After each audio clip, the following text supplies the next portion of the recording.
मुज़म्मिल यासीन व मुदस्सिर त्वाहा, क्या क्या नए अलक़ाब से मौला ने पुकारा। बिस्मिल्लाहिर्रहमानिर्रहीम।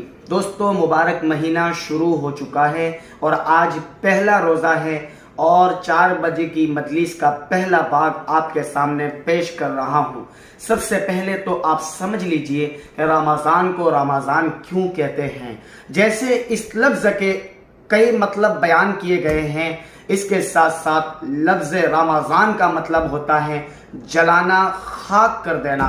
जिस तरीके से आग के ज़रिए से लकड़ी रेजा रेजा हो जाती है, राख हो जाती है, जल जाती है, इसी तरीके से जब बंदा रमज़ान के महीने में रोज़ा रखता है, कुरान की तिलावत करता है और रात को तरावी पढ़ता है और मुख्तलिफ अंदाज में अल्लाह की इबादत करता है, तो अल्लाह ताला बंदे के गुनाहों को जलाकर राख कर देते हैं और अल्लाह ताला सारे गुनाहों को ख़त्म कर देते हैं।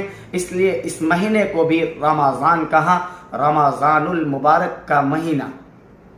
आगे चलते हैं कि रमज़ान का रोज़ा किस पर फ़र्ज़ है। तो समझ लीजिए, हर आकिल, बालिग, मुसलमान और गैर माज़ूर पर रमज़ान का रोज़ा फ़र्ज़ है। आकिल कहने से पता चला, अगर कोई इंसान बेवकूफ़ है, कोई इंसान नादान है, तो उस पर रमज़ान का रोज़ा फ़र्ज़ नहीं है।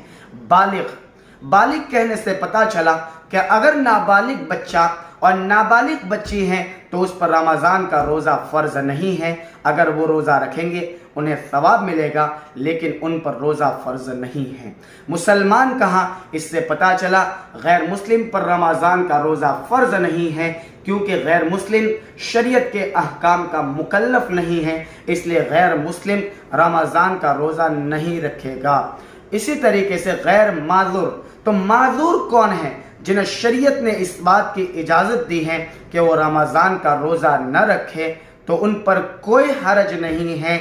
अगर वो मेरा वीडियो आप देखना चाहते हैं तो नीचे डिस्क्रिप्शन के अंदर मैंने वो 9 लोग बयान कर दिए हैं जो रमज़ान का रोज़ा नहीं रखेंगे, तो उन पर कोई हरज नहीं है।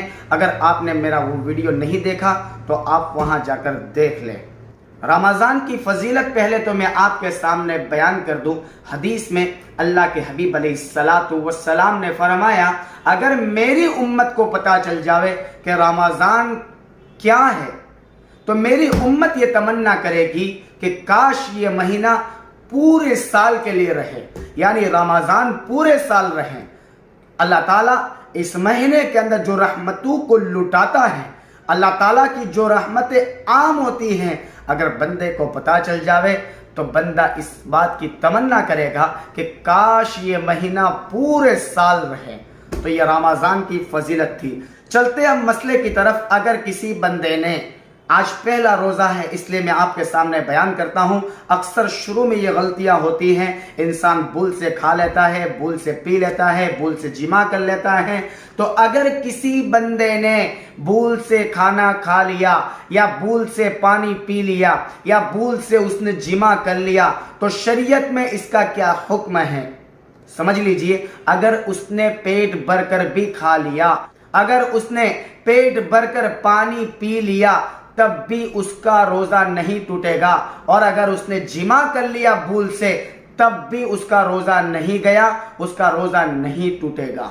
ये मसला मैंने आपके सामने बयान कर लिया। अगर समझ में न आया हो आप फ़ोन करके मुझे पूछ सकते हैं। दूसरा मसला, अगर कोई इंसान भूल से खा रहा है या भूल से पानी पी रहा है या कोई और चीज़ पी रहा है, तो समझ लीजिए उसको याद दिलाना चाहिए या नहीं याद दिलाना चाहिए। तो इसके बारे में शरीयत क्या कहती है। अगर वो इंसान ऐसा है जिसको रोज़े से तकलीफ नहीं होती है, तो उसको याद दिलाना वाजिब है, उसको याद दिलाना चाहिए, वाजिब है। और अगर वो बंदा ऐसा है जिसको रोज़े से तकलीफ होती है, कमज़ोर है, तो उसको याद नहीं दिलाना चाहिए। चलते एक और मसले की तरफ। अगर कोई बंदा दिन में सो गया और उसने ख्वाब देखा और ख्वाब के अंदर उसे गुस्ल की हाजत पेश आई, तो उसका रोज़ा टूटेगा या नहीं? उसका रोज़ा नहीं टूटेगा। یہ مسائل تھے جو میں نے آپ کے سامنے بیان کر دیے، اور انشاءاللہ پورے مہینے روزانہ شام کو 4 بجے ہم آپ کے سامنے چند مسائل پیش کریں گے۔ آپ ان مسائل کو سنیں اور سمجھنے کی کوشش کریں، اور امت تک ان مسائل کو شیئر کرنا اور لوگوں تک بھیجنا نہ بھولیں۔ السلام علیکم ورحمۃ اللہ وبرکاتہ۔ ثواب کی نیت سے آپ ہمارے ویڈیو کو شیئر کرنا اور مزید اسلامک اپڈیٹ کے لیے ہماری چینل کو سبسکرائب کرنا نہ بھولیں۔ آپ ہمارے ویڈیو اپنی چینل پر اپلوڈ کر سکتے ہیں، اور اگر آپ کوئی سوال کرنا چاہتے ہیں تو ہمارے نمبر 9408015714 پر واٹس ایپ میسیج کریں۔